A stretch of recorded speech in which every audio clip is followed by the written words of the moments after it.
بسم اللہ الرحمن الرحیم فبما نقضهم میثاقهم لعناهم وجعلنا قلوبهم قاسیہ۔ عزیزان گرامی، عمومی طور پہ موجودہ اس معاشرے میں ہمیں ایک اجتماعی شکوہ رہتا ہے جو مختلف اسالیب میں ہم سنتے رہتے ہیں کہ دل سخت ہو گئے ہیں اور وفا وہ نہیں رہی، محبتیں وہ نہیں رہیں، پیار وہ نہیں رہے، گویا کہ احساس کی جو فاختہ ہے وہ پتہ نہیں کہیں بیچاری مر کھپ گئی ہے، احساس نہیں رہے، ماں باپ کے ساتھ الفت نہیں رہی، بھائی بھائی کے ساتھ پیار اور اکرام کا وہ سلسلہ نہیں رہا۔ پنجابی میں کہتے ہیں کہ لوہاں چ پانی پی گئے نے۔ تو اس طرح کے مختلف جو پیرائے اور جملے ہیں وہ ہم سنتے رہتے ہیں، اور اس کا ہم جو ہے وہ سامنا بھی کرتے ہیں کہ عمومی طور پہ جو رکھ رکھاؤ آج سے ہمیں 30 35 40 سال پہلے نظر آتا تھا، انسانی اقدار اور ویلیوز، ان کا احترام اور اکرام تھا، اس دور کے اندر یہ تمام تر چیزیں جو ہیں ان کی ویلیو اب روپیہ اور پیسہ طے کرتا ہے، جسے ہم گویا کہ میٹیریلزم کہتے ہیں، مادہ پرستی کا ہم دور کہتے ہیں۔ گویا کہ روپیہ پیسہ ہی کسی کو بتاتا ہے کہ یہ عزت والا ہے، اور روپیہ پیسہ ہی یہ طے کرتا ہے کہ اس بندے کی معاشرے کے اندر کسی قسم کی کوئی عزت نہیں ہے۔ جب ہم انسانی اقدار اور ویلیوز کو روپے کی اینک لگا کے دیکھیں گے تو پھر ہمیں انسان ایک مشین نظر آئے گا۔ پیسہ بنانے والی مشین ہے تو اس مشین کی قدر اور ویلیو ہے، اگر یہ پیسہ بنانے والی نہیں ہے تو پھر اس کی قدر اور ویلیو ہمارے نزدیک نہیں ہے۔ یہ چیز جو سنگ دلی کو جنم دیتی ہے، یہ اللہ تعالیٰ کی طرف سے ایک بہت بڑا سنگین عذاب ہوتی ہے۔ معاشرے کا ٹوٹ پھوٹ کا شکار ہو جانا، نسلوں کا بہہ جانا، یہ وہ عذاب کی شکلیں ہوتی ہیں جو ہمیں ظاہری طور پہ نظر آتی ہیں، لیکن کچھ اسباب ایسے ہوتے ہیں جو ظاہری طور پہ نظر نہیں آتے، لیکن وہ بنیادیں بنتی ہیں اللہ تعالیٰ کے اجتماعی عذاب کی، قوموں کے لٹ جانے کی۔ اس اللہ تعالیٰ کے عذاب آنے میں جو ایک چیز بنیادی مرکزی کردار ادا کرتی ہے وہ ہے دلوں کا سخت ہو جانا، نرمی اور ملائمت سے محروم ہو جانا۔ رسول اللہ صلی اللہ علیہ وسلم نے فرمایا، جس گھر میں رہنے والوں کو نرمی عطا کر دی گئی، رفق عطا کر دیا گیا، باہمی ایک دوسرے کے ساتھ تعلق اور رکھ رکھاؤ، اور اللہ تعالیٰ نے انہیں وفاداری عطا فرما دی، تو وہ گھر والے سمجھ لیں کہ اللہ نے ان کے ساتھ خیر کا فیصلہ فرما لیا۔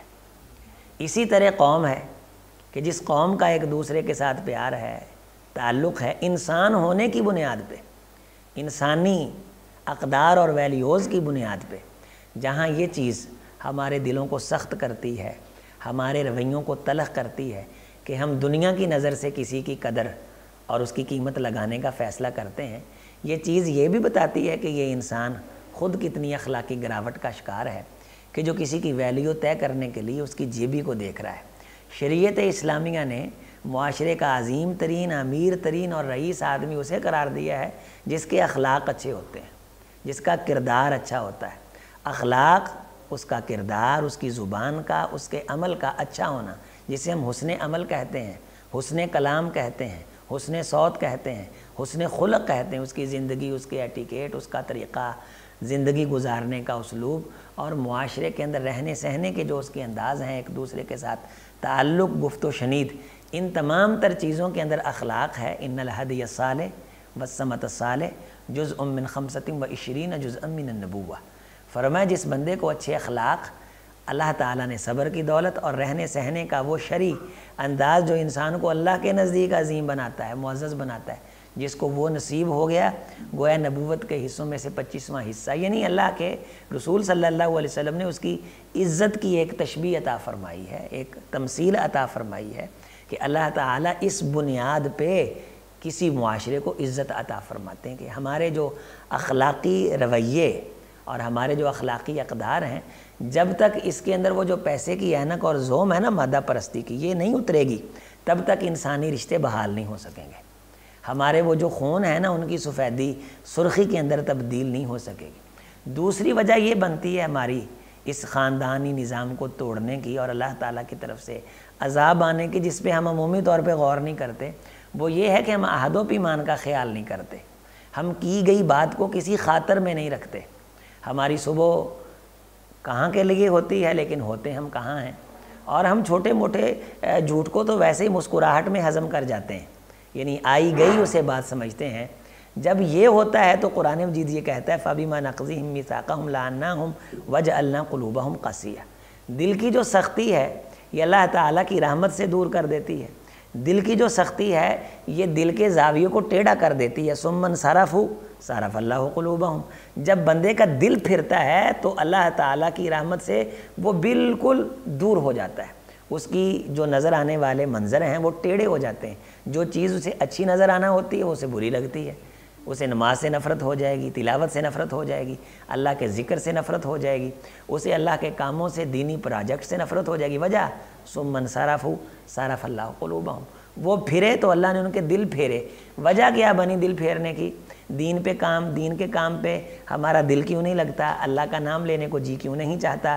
اللہ کی طرف آنے کی رغبت کیوں نہیں ہے؟ بچہ پیدا ہوا تو ڈاکٹر بنانے کا خواب خیال ہے, دین کا پڑھانے کا خواب خیال ہمارے دل میں کیوں نہیں آتا؟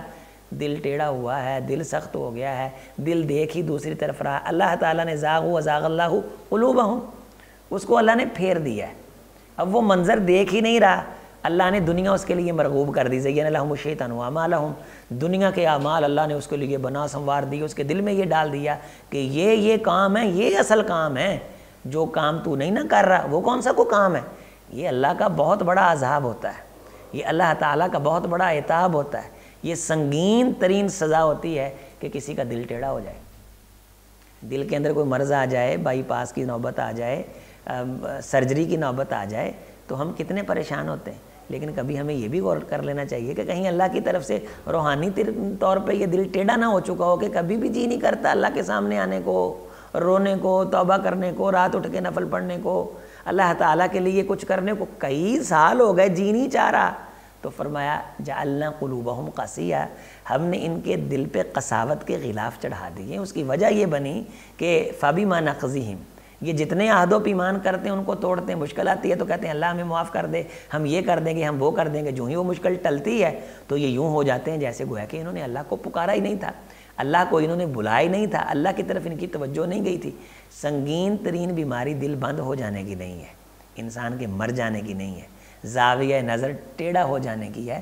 بعض دفعہ کچھ بدے منظر ہمیں اچھے نظر آنے لگ جاتے ہیں چونکہ وہ دل کو مرغوب ہوتے ہیں.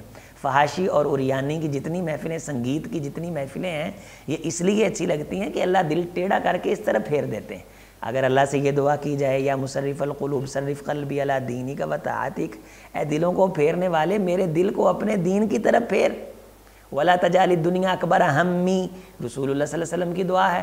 اللہ دنیا میرا غم نہ بنے, میرا اگر کوئی غم ہو تو وہ غم تیری ذات ہو, تیرا دین ہو, تیرے دین کا پروگرام ہو, تیری طرف توجہ کرنا یہ میرا غم ہو, تیری طرف بلانا یہ میرا غم ہو, میرے دل میں دنیا کا غم نہ آئے.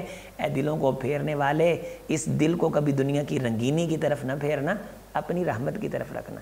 یہ دعا مانگ کے دیکھیں, ایک مرتبہ تجربہ کر کے دیکھیں, رو کے دیکھیں. اللہ ذرا دل کے اندر دین کی محبت تو ڈالنا, تو آپ کو پتہ چل جائے گا.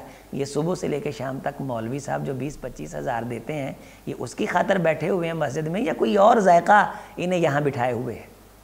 یہ جو شعبہ حفظ کے استاد ہیں صبح سے لے کے شام تک بچوں کو قرآن پڑھا رہے ہیں, یہ آپ کے وہ ٹکوں کی خاطر بیٹھے ہوئے ہیں یا انہیں کوئی اور لذت بھی اللہ تعالیٰ عطا فرما رہے ہیں؟ دو عالم سے کرتی ہے بیگانہ دل کو, عجب چیز ہے لذت آشنائی. اس لذت سے آپ آشنا ہو کے دیکھیں. اے اللہ ہمیں اس لذت سے آشنا کر. اے دلوں کو پھیرنے والے, ہمارے دل کے زاویوں کو ٹیڑھا نہ کر. حضرت رسول اللہ صلی اللہ علیہ وسلم حضرت علی رضی اللہ تعالیٰ عنہ کو یہ دعا سکھلایا کرتے تھے. اے علی, اللہ سے یہ دعا کیا کر, اللہم قاربنی وسددنی, اللہ مجھے سیدھا کر دے, اللہ مجھے بالکل درست کر دے. فرمایا اے علی جب تو یہ دعا مانگا کرنا, فلیذکر, تو ذہن کے اندر یہ خیال اور تصور رکھا کر جس طرح ایک نیزے والا یا تیر انداز تیر کا نشانہ لیتے وقت بالکل تیر سیدھا رکھتا ہے, تیر سیدھا رکھتا ہے, اس میں وہ نشانے کے اندر تھوڑی سی کمی کوتاہی کر لے تو اس کے اس چوک جانے کی وجہ سے نشانہ وہ خطا کی طرف چلا جاتا ہے, غلط ہو جاتا ہے, اپنے ہدف کو نہیں پہنچتا.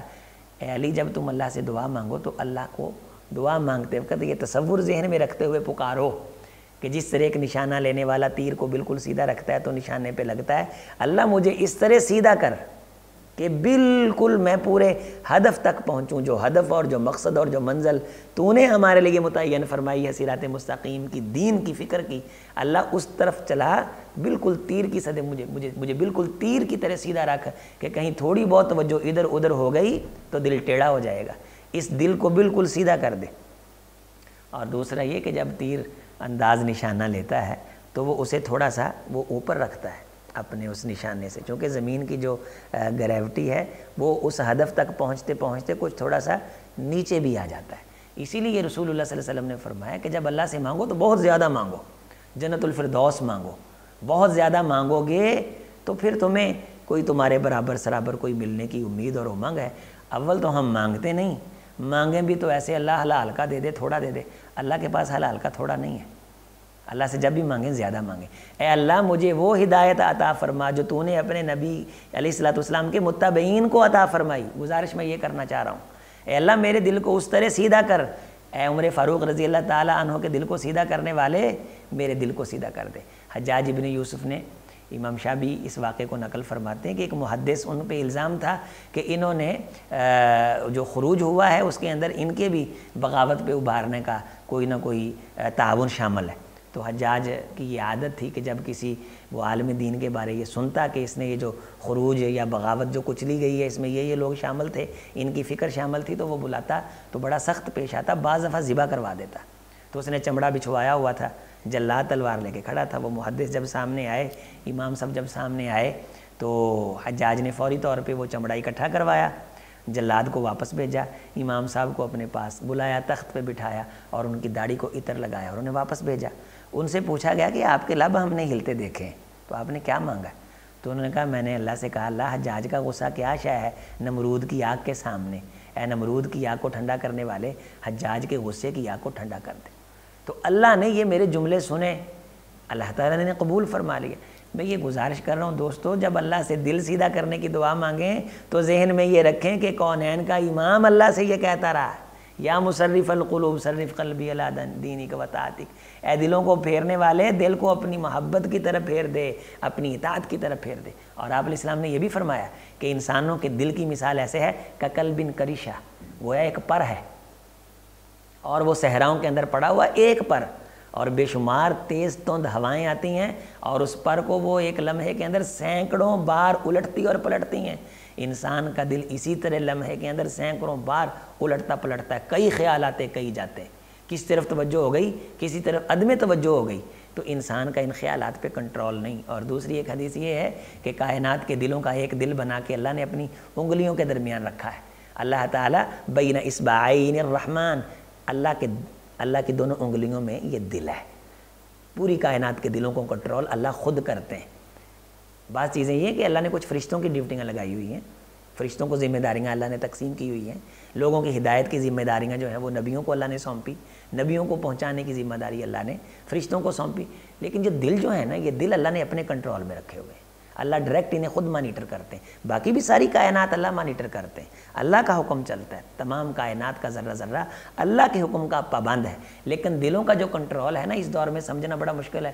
بلوٹوتھ آ گیا، واٹس ایپ آ گیا، ایک جگہ سے کنیکشن پہ تصویر بہت دوسری جگہ پہ چلی جاتی۔ اب تو ایمان رکھنا بڑا آسان ہے، اس دور میں ذرا مشکل تھا جس دور کے ایمان کی مثال اللہ نے دی ہے، لیکن وہ مانتے تھے کہ تمام کائنات کے دل اللہ کے کنٹرول میں، اللہ ان کو ہلاتے ہیں، حرکت دیتے ہیں، گھماتے ہیں۔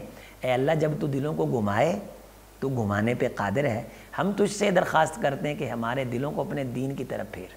وہ سختی، وہ وعدہ خلافی جو ہمارے دلوں پہ قساوت کے پردے چڑھا دے، اللہ ہم تجھ سے دعا مانگتے ہیں کہ ان پردوں سے تو ہمارے دلوں کو پاک کر دے۔ وہ تو کسی ڈاکٹر طبیب کو بھی نظر نہیں آتے، فی قلوبہم مرض، فرمایا منافقوں کے دلوں میں مرض ہے، وہ تجھے نظر آتا ہے، اور اس کا تو نے علاج قرآن مجید میں نازل فرمایا ہے۔